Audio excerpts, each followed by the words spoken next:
The next day, Wally and the other trucks that had been damaged in the fight were repaired.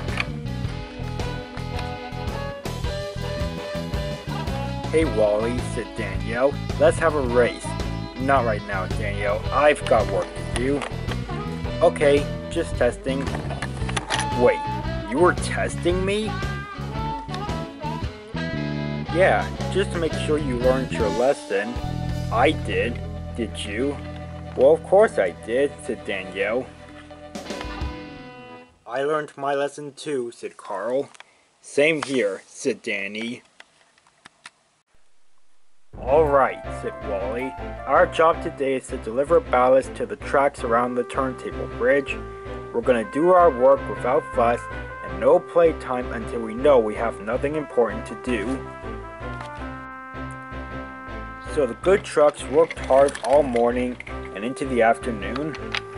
By sunset, the turntable bridge was finally finished, and the trucks were pleased with their hard work.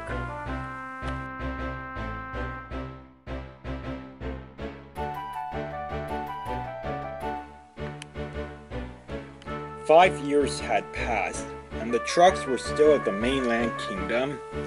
No new trucks or engines had been made in the last 5 years, but everyone was doing so well that they didn't need any extra help. One day, Connor gave the trucks a very important and dangerous job. "Listen up," said Harry. "We're going to be delivering munitions and explosives to an old harbor." "Oh my," said Chester. "That's quite a dangerous job. We must all take extra care handling those explosives," said Mario. So the trucks went to the munitions factory to collect the explosives.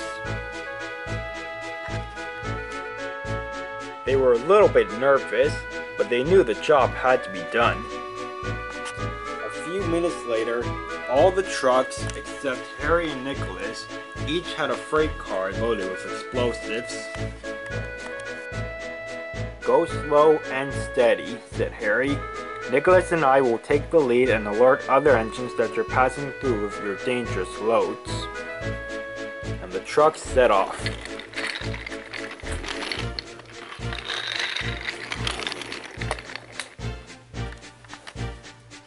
It was a long journey to the old harbor, but the trucks made it there safe and sound. But they soon had a problem.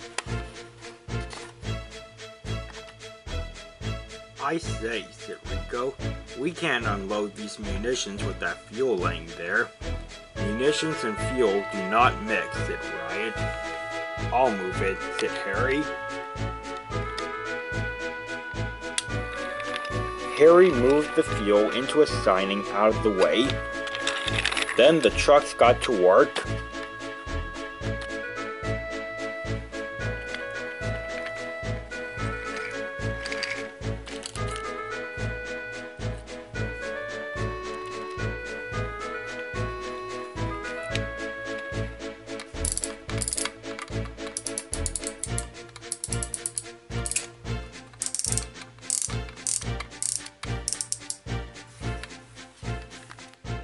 Soon they were nearly done,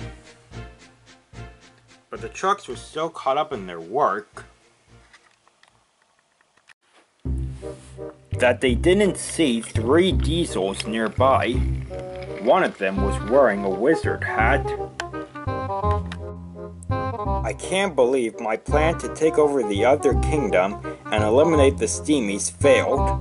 It was foolproof, and now I've been banished from the other kingdom. Maybe I had the wrong allies. Was it the trucks? Or was it you guys? Ugh, I'm so angry right now I could just bump a truck." Diesel saw a barrel car in front of him, and without thinking, he bumped it very hard.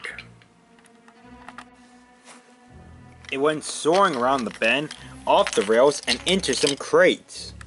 In no time, a small fire was beginning on the side of the track. "Okay, we should go," said Diesel.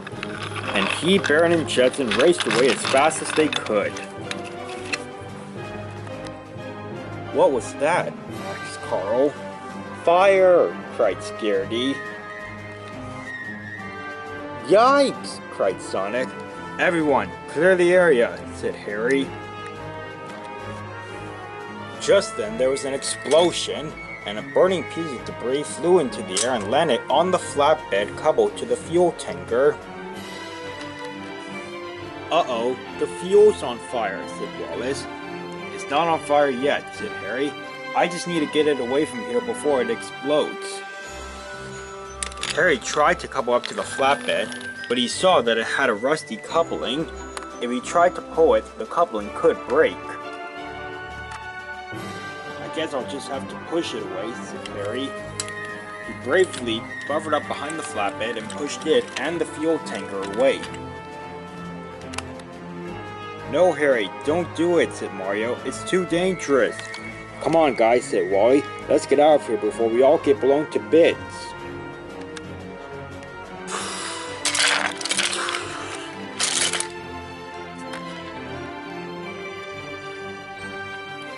But as the trucks headed for the exit, all of them except Scaredy and Wally came to a stop. They had run out of gold dust.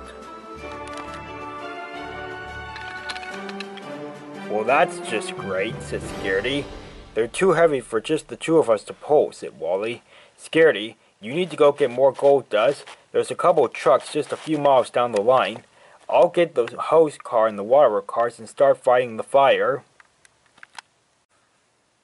The fire's starting to spread past the harbor, said Scaredy. Well, then you better hurry and get the gold dust so everyone can get out of here. Come on, Scaredy. Let's be brave. I might not enjoy this, said Scaredy. And Scaredy and Wally rushed away as fast as they could.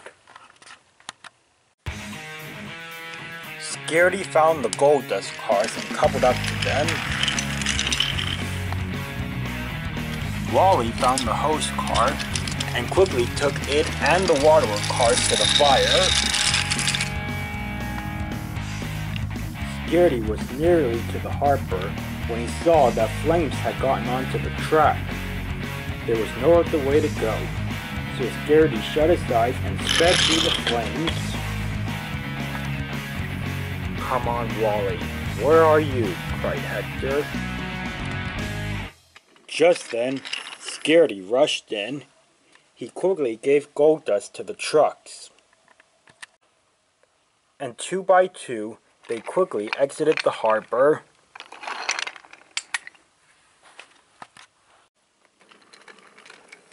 Wally arrived and began spraying water before he even came to a stop.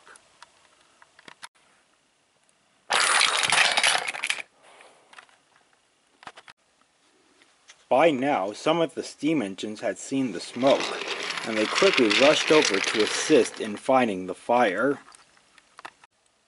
That's it. We're winning, said Wallace. Where's Harry? said Caitlin. He had to take a fuel tanker away from the fire, said Carl. Need I mention the flatbed coupled to the tanker was on fire? What? said Gator. He said he would be fine, said Riot. No, he didn't, said Rico. Harry had made his way to a bridge near a tall tower. The flames on the flatbed were starting to touch the tanker. It began to smoke. Harry realized he needed to back away. He was right at the edge of the hill. He shoved the tanker down the slope. He began to reverse, but didn't know that the points behind him were faulty. He switched onto a different line, which took him around a bend and over the track that the fuel tanker was on. The tanker had stopped right under the bridge. Boom! The tanker exploded and Harry was thrown from the bridge. And he came crashing down in the field. He tumbled end over end and hit the supports of the tall tower. The tower wobbled and shook. Then it came crashing down on Harry. The debris spread to the flames of the fuel tanker. and it quickly caught fire and began to spread.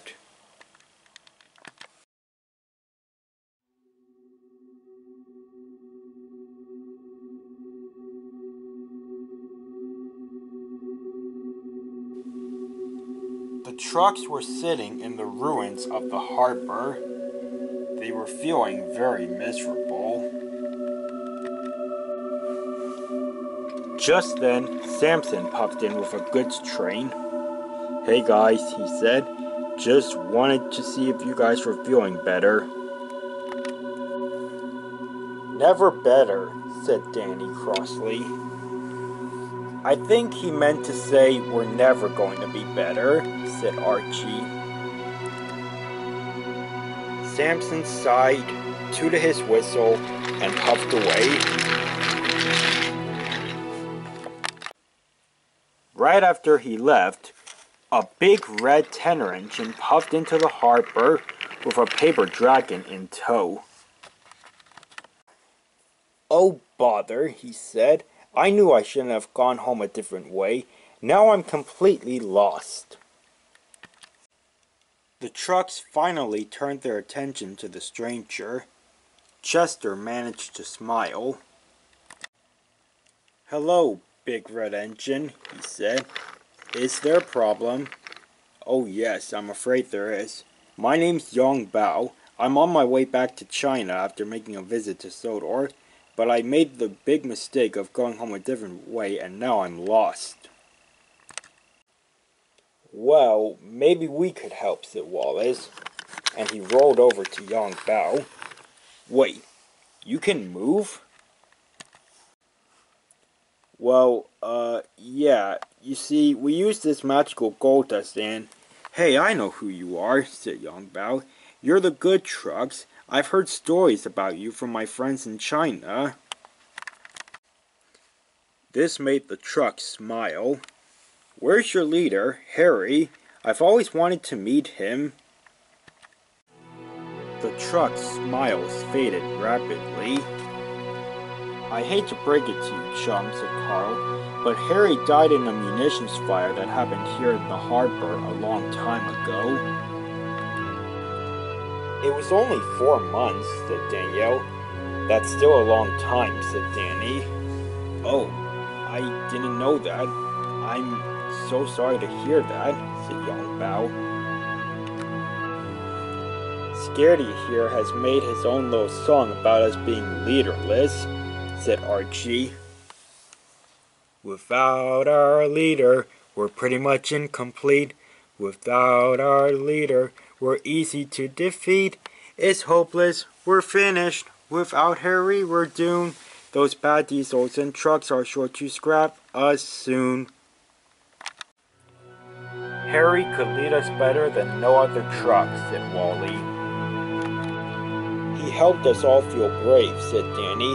"Without him, we're all scaredy cats." Just then Yong Bao thought of something and smiled. "Well then, it's a good thing I showed up." "I beg your pardon," said Archie. "I may know a way to bring your friend back." "You do?" said Danny. "Yes," said Yong Bao. "It's something we once did back in China. A spell of some sorts. We did it on an engine, but I'm sure it should work on trucks too." "What do we need to do?" asked Scaredy. "Well, there's several things you must find in order to make this work." "What do we need to find?" "You need to find a ladle car of molten slag, a spell book, some relish coal, some joby wood, and some blue slate." "Well, okay. That's not a whole lot. Let's go, guys. The sooner we find these items, the sooner we can bring back our leader." And the trucks hurried away. But no one knew that Ole had been watching everything. He quietly rolled away to inform his friends.